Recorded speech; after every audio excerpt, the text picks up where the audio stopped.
what do you think should be done with the exception for the extension?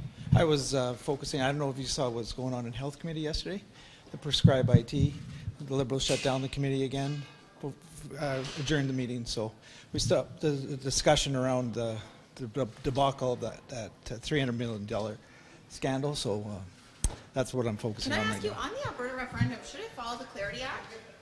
Can we ask you about the government's position on MAID? Can we ask you about MAID? Okay, what do you make of the government? What do you make of the government being ready to make a decision on MAID? Well, I think the evidence is very clear that the expansion for MAID and mental illness cannot go forward because two fundamental issues remain unresolved. And the first is that it is difficult, if not impossible, to determine irremediability. And therefore, it is difficult, if not impossible, to determine whether someone will get better. Now, we heard testimony from experts that many people suffering from underlying mental health disorders do get better and go on to lead healthy and happy lives. So what that would mean is that if this were to go forward, persons who could get better would have their lives prematurely ended. The second issue, clinical issue, is the difficulty in distinguishing between a request for MAID motivated by suicidal ideation and a rational request. That is underscored by the fact that in about 90% of suicide deaths, there is some underlying mental health disorder at play. So the bottom line is that the government has had to come back 2 times to introduce emergency legislation to delay implementation of this expansion. The same issues remain unresolved. They're going to be unresolved for the foreseeable future because they're fundamental clinical issues. And so I think the proper course of action to take in circumstances is for the government to come back with a bill to indefinitely put a pause on this planned expansion. And are you expecting them to do that? Are you expecting them to do that?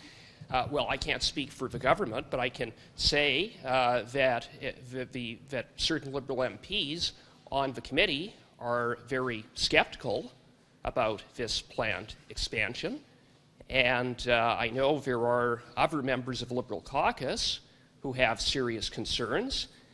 So I hope that the Minister and Minister of Health, Minister of Justice will listen to some of their caucus colleagues, but more importantly, listen to the evidence from experts that said that this is ill thought out and frankly dangerous and should not go forward. Does the Supreme Court need to weigh in on this question?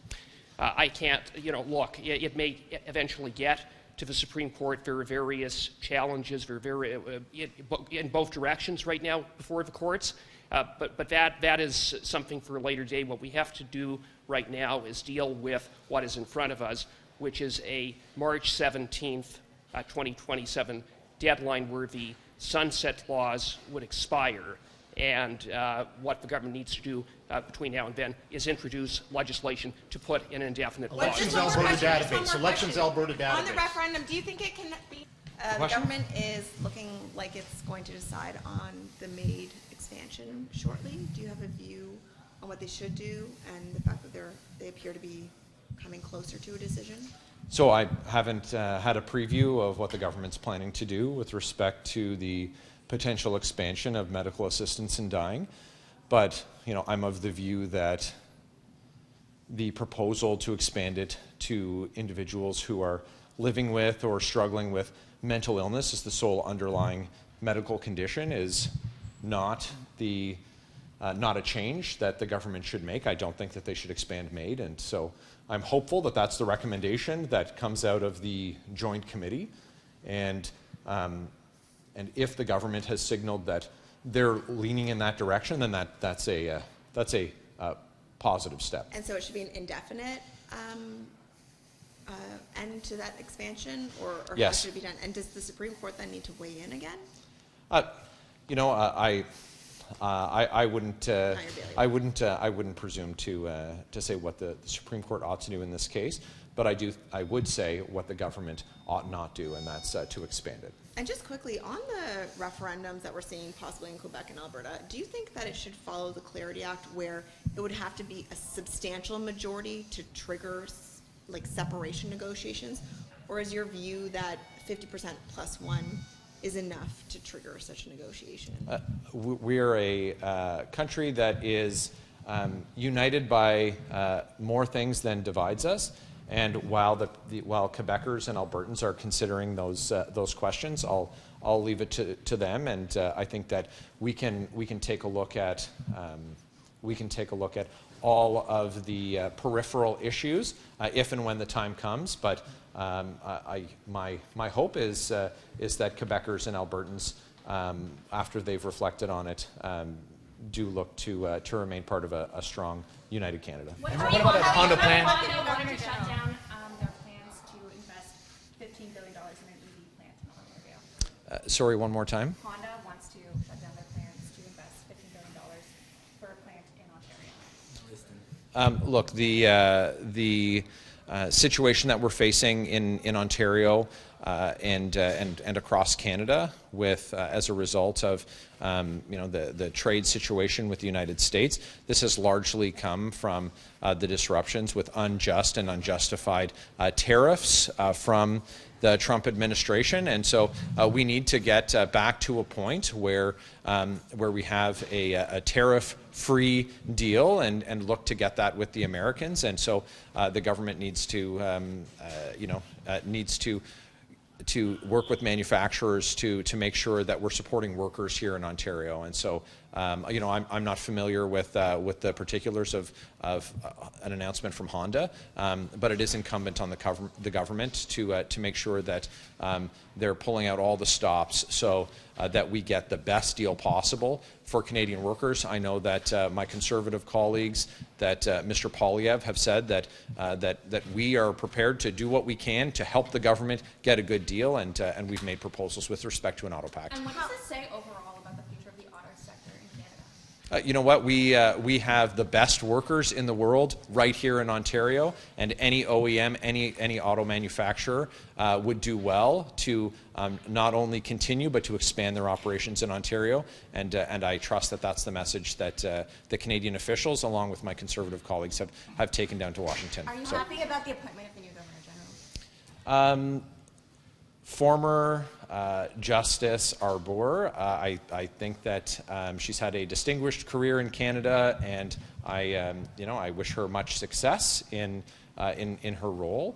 And I think that as part of our system, the Governor General plays an important role in representing the Crown here in Canada. And I hope that Justice Arbour takes that in stride in representing our proud traditions here, and I think that we have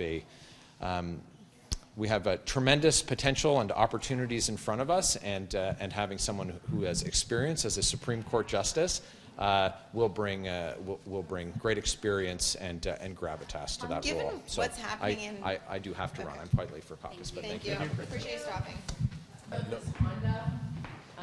This Honda plant not opening in Canada? It's unfortunate. It seems like a trend where less and less investment seems to be rolling into Canada. So hopefully the government can get a trade deal, since it's what they promised they would have done by July of this year. So thank you. The Honda EV plan was supposed to be a big deal that Trudeau announced. Yeah. Not happening. Well, look, I think the challenge is that what's very clear is the Liberal government has got a strategy on the 232 tariffs of delay. Tried to get an answer from Ambassador Wiseman on this. He refused to say when the last time they actually had a formal meeting and offers were exchanged on the tariffs. So we know it was 7 months ago, but they deny when they've ever had one. So what's clear, it's been reported in the media, is there's a strategy of delay. Mr. Carney said, I don't want a small deal, right? I don't think getting the 232 tariffs is a small deal. We're seeing the effects. We've seen the closure of the Brampton auto plant. We've now seen this announcement on Honda.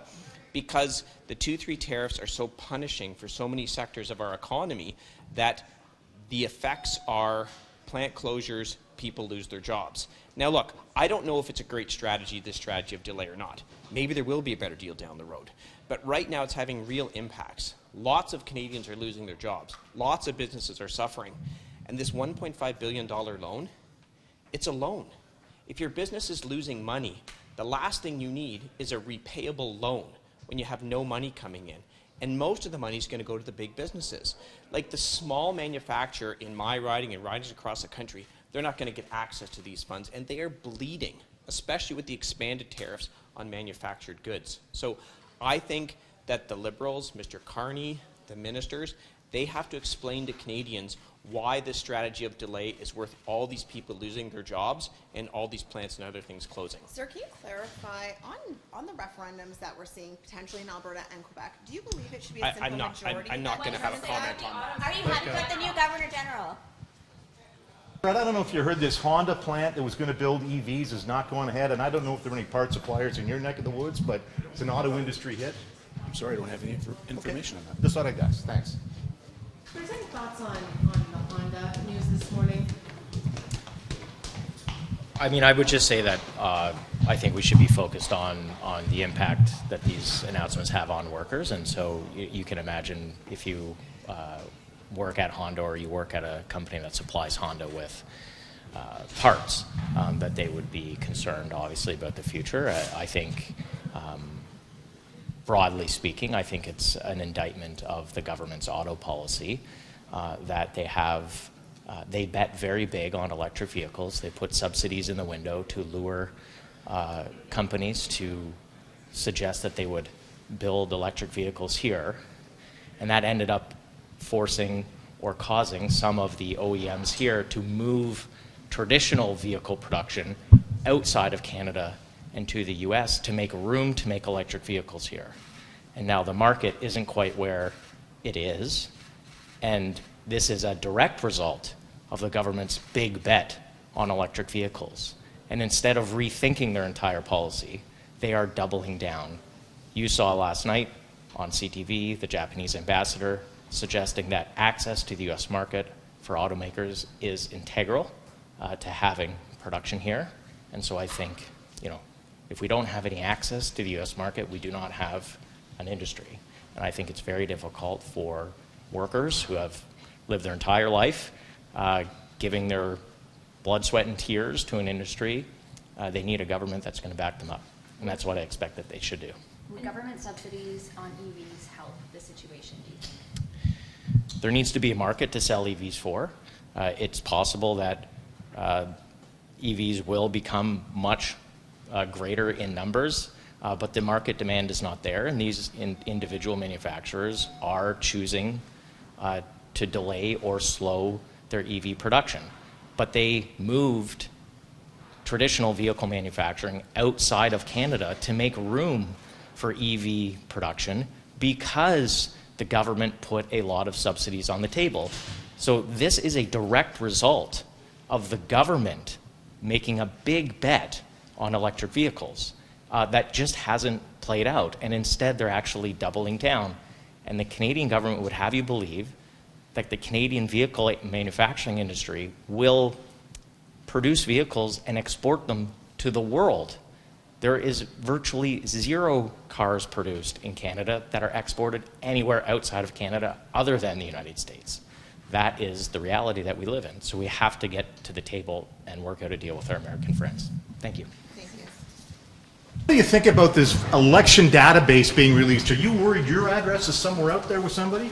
Jazz, how about you? We should all be worried when data breaches occur. Do you believe the referendum should follow Clarity Act rules? Billy, what do you think about this elections database that out there? Are you worried your name and address is somewhere with these people who want to separate from the country? It's pretty serious stuff, yeah. What do you think should be done? RCMP should be investigating aggressively. Should the referendum follow the Clarity Act?